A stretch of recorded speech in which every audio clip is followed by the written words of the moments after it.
Assalamualaikum warahmatullahi wabarakatuh. Bismillahirrahmanirrahim. Alhamdulillahirrabbilalamin. Wabihi nasta'inu ala umurid dunya waddin. Wassalatu wassalamu ala asrafil anbiya wa mursalin wa ala alihi wa ashabihi ajma'in. Amma ba'du. Baik sahabat manisnya hijrah channel dimanapun anda berada, semoga senantiasa diberikan kesehatan oleh Allah subhanahu wa ta'ala, sehat lahir dan batin, dan diberikan rezeki yang berlimpah ruah halal dan barokah, dan dijauhkan dari segala mara bahaya. Amin ya Allah ya rabbal alamin. Pada pertemuan kali ini, pada video kali ini saya akan melanjutkan atau membahas kajian kitab tasawuf kita, yaitu Kifayatul Atqiya, yang mana kemarin sudah mencapai bait ketiga dan sudah diterangkan satu persatu yang takwal ilahi madaru kulli sya'adah wa tibau hawa ra'su syarrin habaila. Kemarin sudah diterangkan sampai habailanya gitu ya, perkataannya gitu ya, dan kesimpulannya bahwa Rasulullah SAW sangat khawatir akan umatnya. Beliau sangat khawatir akan dua hal ini atau dua musuh ini ya. Inni akhwafa ma akhafu ala ummati ittiba'ul hawa wa tulul amal. Jadi sesungguhnya yang paling aku takuti pada umatku yaitu adalah ittiba'ul hawa, yaitu mengikuti hawa nafsu, dan tulul amal gitu ya. Pama ittiba'ul hawa yaitu payasuddu anil haq, maka ia akan mencegah akan kebaikan atau menghalangi akan kebaikannya. Wa amma tulul amal, dan adapun panjang angan-angan itu adalah payunsil akhirah ya. Jadi dia akan melupakan kehidupan akhirat. Seakan-akan dia hidup masih lama, seakan-akan dia hidup akan 1000 tahun lagi. Jadi dia lupa akan akhirat dan tidak berserius dalam ketaatan kepada Allah Subhanahu wa taala ya. Jadi kalau orang yang tidak panjang angan-angan itu sebaliknya, yaitu dia akan selalu mengingat akhirat, yaitu orang yang takwa ya gitu ya. Jadi dia akan mengerjakan semua perintah Allah dan menjauhi segala larangannya secara zahir dan batin, dan memaksimalkan semua ketaatan kepada Allah seperti ibadahnya, sholatnya, puasanya gitu ya, sama amalan-amalan yang lainnya gitu ya, seakan-akan dia mati esok atau lusa gitu ya. Jadi seakan-akan ini ibadah terakhir saya, makanya saya harus bagus, makanya saya harus ibadahnya harus tertib dan ibadahnya harus disukai oleh Allah Subhanahu wa taala. Itulah orang yang tidak panjang angan-angan atau orang yang memang tidak melupakan akhirat ya. Baik, untuk mempersingkat waktu, kita mulai dengan mengucap Bismillahirrahmanirrahim. Sekarang menuju bait keempat seperti biasa ya. Kalau di pesantren harus dinadomin dulu ya. Inna tariqa syari'atun wa tariqatun wa haqiqatun pasma daha mamusila. Inna tariqa, sesungguhnya jalan untuk menuju sulukil akhirat ya, jalan untuk menuju akhirat itu yaitu terdiri dari tiga ya. Yang pertama syari'atun, ada syariat, wa tariqatun, ada tarikat, wa haqiqatun, dan hakikat. Pasma, maka dengarkanlah, laha ma musila, pada apa yang dicontohkan gitu ya. Nah, jadi musannif pengarang kitab ini mau mencontohkan apa yang ketiga unsur tersebut ya, syariat, thariqat, sama hakikat gitu ya. Lama bayana ma yatarottabu. Lama, ketika pengarang kitab ini menjelaskan ma yatarottaba, apa yang dihasilkan, ala taqwa, atas takwa, wa ala ittiba'il hawa, dan atas mengikuti hawa nafsu, atsba'ahuma, beliau juga menjelaskan setelah keduanya ya, setelah takwa dan menjaga hawa nafsu itu, yaitu bizikri turuqiyas suluki ya, tentang menyebutkan jalan-jalan suluk atau para penempuh jalan akhirat gitu ya, suluk itu ya. Izbiha, karena dengan metode karena dengan metode ini ya, izbiha yatayassaru, akan mudah dimudahkan lah ya jalan tersebut, jalan untuk suluk tadi ya. Ri'ayatut taqwa, yaitu menjaga ketakwaan, wajtinabul hawa, dan menjauhi hawa nafsu ya.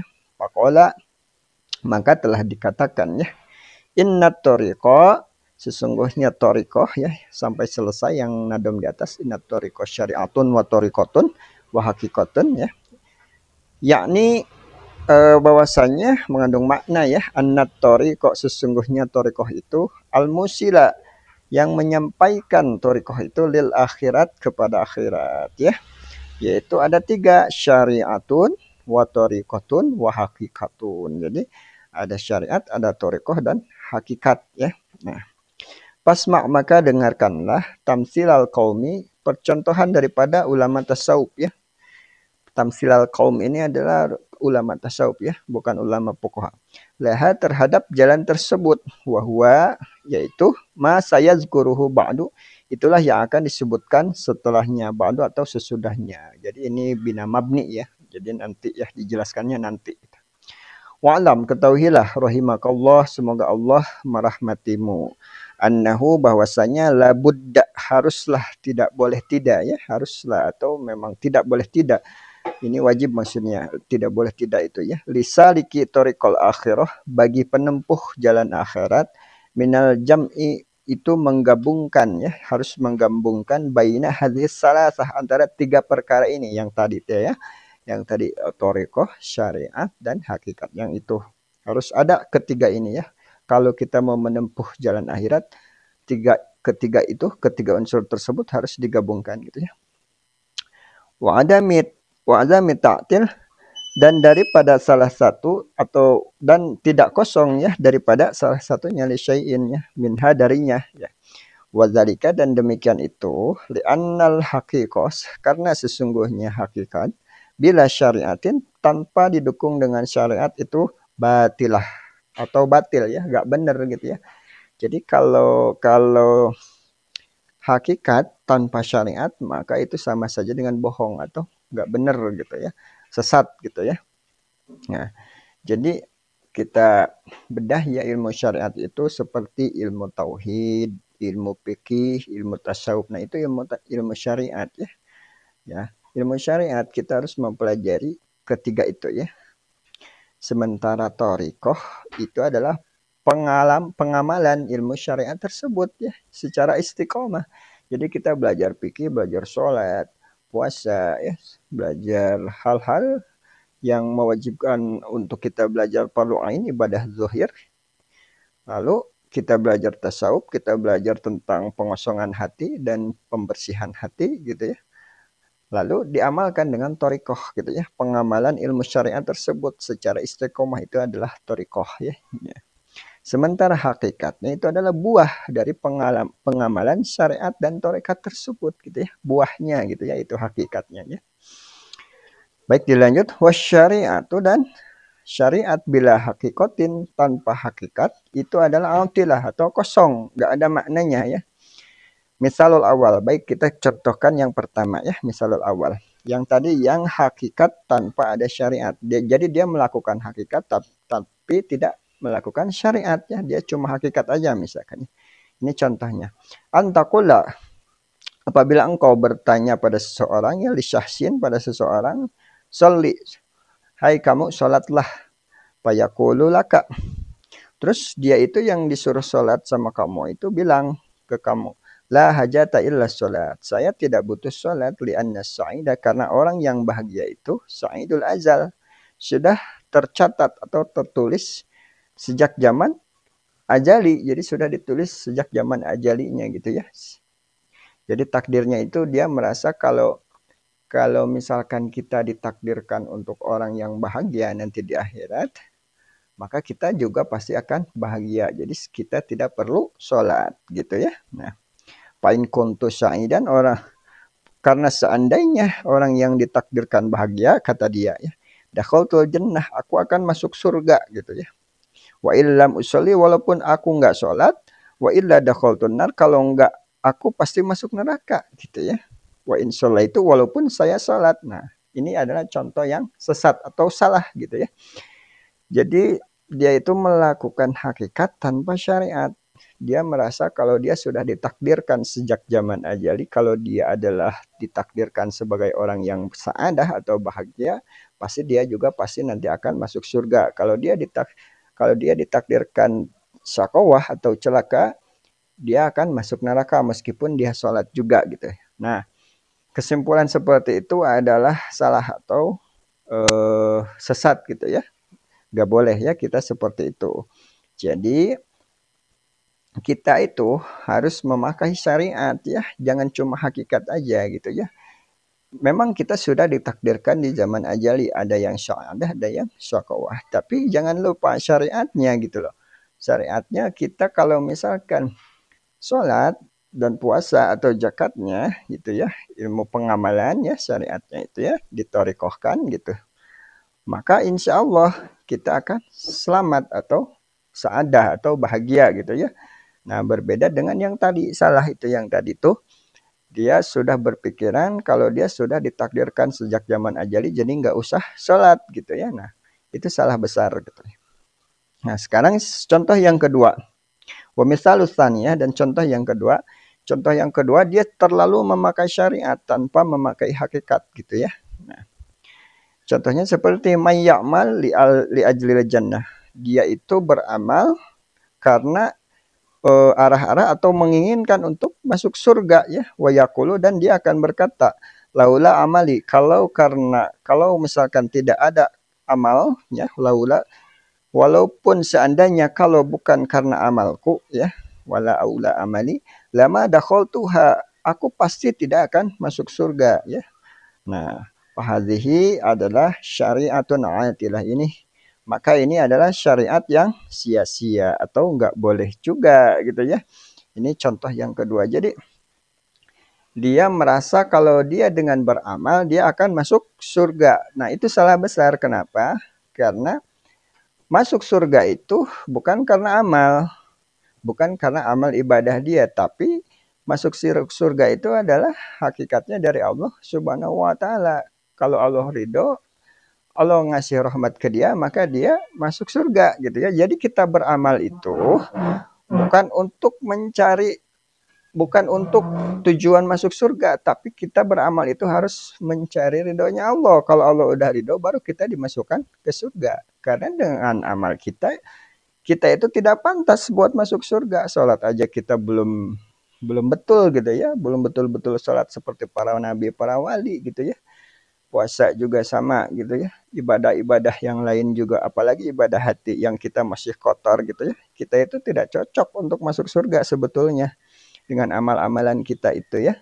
Belum cocok ya untuk masuk surga, karena surga itu harganya mahal dan memang nikmatnya tiada tara, tidak ada yang bisa menandingi nikmatnya surga ya gitu ya.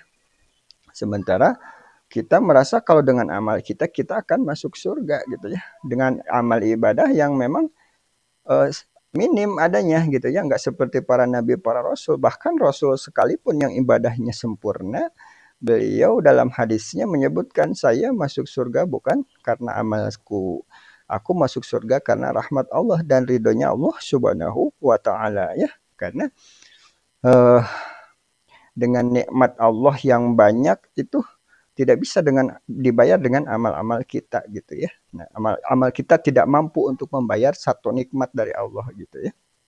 Nah, begitu. Wa mana kauniha, dan maknanya ya, atilah yang kosong itu, anna wujudaha, eh, keberadaan syariat itu, keadamiha seperti tidak ada. Ya, jadi sia-sia ya syariatnya itu. Ya anna dukhulal jannah, karena masuk surga itu bipadlillah, bifadillah semata-mata karena karunia Allah atau rahmat Allah atau ridho Allah ya. Lil hadis syarif, dari hadis yang berdasarkan hadis yang mulia ya.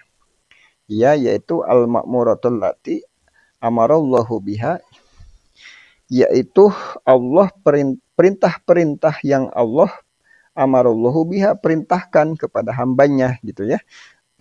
Nah, jadi syariat itu adalah semua perintah-perintah Allah yang Allah perintahkan kepada hambanya. Nah itulah syariat ya. Wal manhiyatul lati nahallahu anha, dan larangan-larangan yang Allah larang terhadap hambanya itu adalah syariat ya. Syariat itu ibarat kata usaha kita gitu ya, usaha kita. Jangankan kita misalkan kita sholat takut neraka gitu ya. Yang sholat aja belum tentu masuk surga, apalagi yang nggak sholat gitu loh ya, gitu loh. Nah jadi itu usaha kita. Contoh misalkan kita sakit misalkan ada sakit lambung atau sakit apa, kalau dia cuma memakai hakikatnya, Saya sakit ditakdirkan sakit nanti juga sembuh sendiri gitu ya. Nah, itu salah karena tidak ada syariatnya. Syariatnya kita berobat gitu, berobat mau ke dokter atau mau ke tradisional atau mau ke mana gitu ya. Itulah syariat. Adapun nanti setelah berobat sembuh atau tidak sembuhnya itu hakikatnya dari Allah Subhanahu wa taala begitu. Contohnya kita beribadah. Kita disuruh oleh Allah untuk sholat, untuk beribadah atau melakukan semua yang Allah perintahkan ya. Nah, itulah syariat kita, kerjakan semua perintah Allahnya gitu ya. Adapun nanti kita masuk surga atau nerakanya bukan karena amal kita, tapi Allah lah yang memasukkan kita ke surga atau ke neraka gitu ya. Nah, auzubillah min dzalik, kalau ke neraka makanya kita beramal carilah ridho Allah, bukan cari pahala yang eh, bukan cari bukan cari sesuatu yang memang untuk masuk surga gitu ya. Kita harus beramal itu karena ridhonya Allah, carilah ridho Allah gitu ya.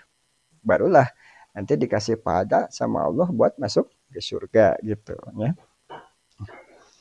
Wat toriko, dan adapun toriko itu adalah al jaryu ala zalika, itu menjalani pada yang demikian, wal amalubih, dan mengamalkan ilmu syariat. Nah, itu torikohnya, jalannya gitu ya, jalannya seperti tadi berobat ya, atau kita kan sakit, nah apa jalan syariatnya itu berobat ya, torikohnya itu jalannya itu menjalankan syariatnya, yaitu dia berjalannya, berangkatnya gitu ya. Wal hakikatu, dan hakikat itu nazaruhu li bawatinil umur, memandangnya ia ke perkara yang batin, wasyuhudul fi'li, dan menyaksikan pekerjaan bahwa wasyuhudul fi'li minallah, dan menyaksikan bahwa semua pekerjaan itu berasal atau bersumber dari Allah Subhanahu wa taala. Nah, itu hakikatnya dari Allah Subhanahu wa taala ya. Misal gini ya, kita mau melintasi sebuah lautan ya. Nah, kita mau melintasi sebuah lautan. Kita memakai syariat. Syariatnya kita bikin perahu gitu ya. Kita melintasi lautan dengan perahu, mendayung gitu ya. Nah, itu syariat. Torikohnya apa? Torikohnya ya laut. Kalau nggak laut berarti perahu ya nggak jalan kalau di darat gitu ya. Torikohnya lautnya gitu ya. Adapun hakikatnya kita sampai ke melintasi ke daratan yang satu lagi, itu adalah hakikatnya dari Allah. Kalau kita ditakdirkan selamat ya selamat ke sana, melewati lautan tersebut. Kalau kita ditakdirkan untuk terjatuh ke dalam laut ya terjatuh gitu ya. Hakikatnya itu dari Allah Subhanahu wa taala. Tapi kita harus melakukan syariat dulu, yaitu dengan mendayung perahu atau membuat perahu supaya berjalan di atas laut gitu ya. Kita tidak bisa langsung menghilang begitu saja dari daratan sini ke daratan situ gitu ya. Nah, gitu. Nah, atau contohnya apa ya? Kita misalkan lapar nih. Kalau misalkan ditakdirkan oleh Allah untuk kenyang, ya kita pasti kenyang. Tapi ada syariat, ya makan. Kalau nggak makan kapan kenyangnya gitu ya? Kapan kenyangnya? Masa langsung kenyang gitu, nggak bisa harus pakai syariat gitu.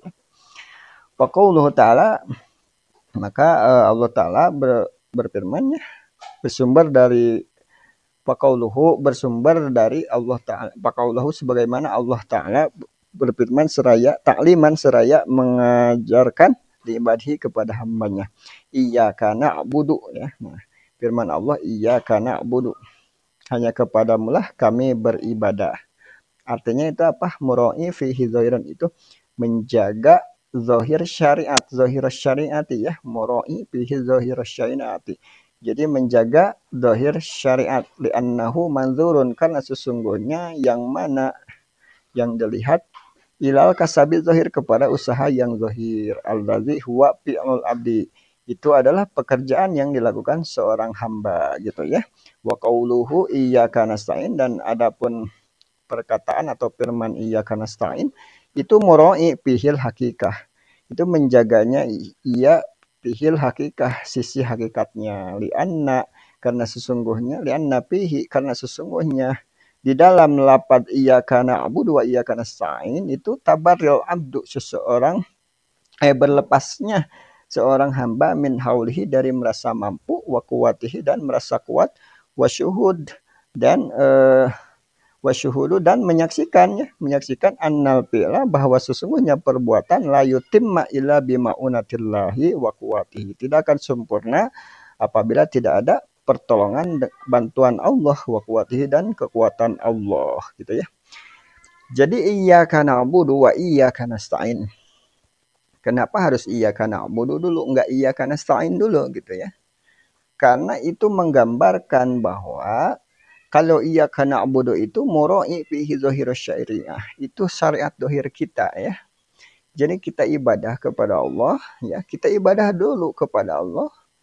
Barulah wa iyyaka nasta'in, barulah kita meminta sesuatu pertolongan kepada Allah gitu ya. Jangan dibalik, kita minta pertolongan dulu sama Allah, ibadahnya belakangan, nggak bisa, nggak boleh seperti itu. Itu membelakangi syariat thariqah tadi ya, syariat hakikat tadi, maaf bukan thariqah. Nah gitu ya, makanya iyyaka na'budu dulu, baru wa iyyaka nasta'in, kita ibadah dulu, baru kita minta gitu ya. Nah kalau kita minta dulu, baru kita ibadah, itu salah besar ya, salah besar ya. Terus kalau iyyaka na'budu wa iyyaka nasta'in itu tabaril abdu min haulhi wa quwwati, berlepasnya seorang hamba dari merasa mampu dan kuatnya untuk beribadah kepada Allah. Karena semua perbuatan yang ada di alam dunia ini annal fi'ala la yutimma illa bima'unatillah, itu adalah tidak akan sempurna kalau karena pertolongan Allah Subhanahu wa taala. Jadi jangan merasa kita sering ibadah, kita rajin ibadah. Karena kalau kita tidak dikasih taufik sama Allah dan hidayah kepada kita, kita tidak akan bisa beribadah tersebut gitu ya. Contohnya kalau orang yang memang pengen beribadah, pasti Allah kehendaki dia akan mampu untuk beribadah gitu ya. Tapi kalau Allah nggak kehendaki buat orang tersebut, dia akan tetap nggak akan bisa ibadah meskipun dia di lingkungan santri, di lingkungan masjid, di lingkungan apa, dia tetap gak mau ibadah karena Allah nggak pilih, Allah nggak kehendaki dia untuk ibadah ya. Jadi bersyukur bagi orang-orang mukmin yang memang rajin sholat ke masjid, rajin nuntut ilmu, rajin mengaji, rajin apa, rajin itu adalah engkau adalah orang yang terpilih oleh Allah Subhanahu wa taala dan diberikan kekuatan dan kemampuan untuk beribadah kepadanya gitu ya. Berbeda dengan yang tidak dipilih ya, mereka tidak akan mau sholat, tidak akan mau mengaji, tidak akan mau apa gitu ya. Karena semua perbuatan itu fi'lullah semuanya gitu ya. Kita bangun aja, kita berkedip aja, itu fi'lullah ya. Bukan karena mata kita yang digini, tapi ini fi'lullah, pekerjaan Allah ya buat kita gitu ya. Kalau misalkan sama Allah ditakdirkan kita tidak bisa berkedip, ya nggak bisa berkedip. Tiap harinya nggak bisa berkedip gitu ya. Illa bima'unatillahi wa quwwati ya. Walhasil, dan kesimpulannya atau hasilnya, yajibu 'alal abdi, wajib bagi seorang hamba ayyamala, untuk mengamalkan bijami ima amarallahu, kepada seluruh yang diperintahkan oleh Allah kepada hamba itu, wa yajtanibu jami amanahu, dan menjauh atau mencegah dari perkara yang dilarang oleh Allah ya, anhu, terhadapnya, terhadap larangan itu ya. Lakinnahu la yulahiz, tapi jangan berpandangan anna amaluhu, bahwasanya amal huwa alladzi yunjihi, yang akan menyelamatkannya, wa huwa alladzi, dan ialah yudkhiluhul jannah, yang akan memasukkan ke surga. Walau lahu, dan sekiranya tidak ada Allah, lama hasolalahu, maka yang demikian itu gak akan terwujud ya. Bal yulahiz, akan tetapi pandanglah, bil amal, dengan amal itu adalah imtisal amrillahi lahu, itu semata-mata perintah Allah lahu, kepada dia untuk mengerjakannya ya. Biqaulihi, sebagaimana Allah telah berfirman, fa'budillaha mukhlishina lahuddin, maka sembahlah Allah atau beribadahlah kepada Allah mukhlishina, dalam keadaan ikhlas ya gitu ya. Nah, jadi kesimpulannya, kita beramal, kita kerjakan semua yang diperintahkan oleh Allah, dan kita jauhi atau tidak mengerjakan semua yang dilarang oleh Allah. Tapi jangan berpandangan dengan amal yang kita kerjakan itu akan menyelamatkan kita atau memasukkan kita ke surga ya gitu. Tapi harus berpandangan gini, demikian, kalau misalkan tidak ada Allah, tidak menolong kita, tidak memberikan taufik hidayah maunah, kita tidak akan bisa mengerjakan amal tersebut. Dan adapun masuk surganya nanti itu adalah berkat rahmat karunia Allah Subhanahu wa taala ya, begitu. Mungkin sampai di sini ya pertemuan kita. Apabila ada salah saya penerangan mohon dimaafkan, dan apabila penerangannya benar itu murni hakikatnya dari Allah Subhanahu wa taala. Wabillahi taufiq wal hidayah. Wassalamualaikum warahmatullahi wabarakatuh.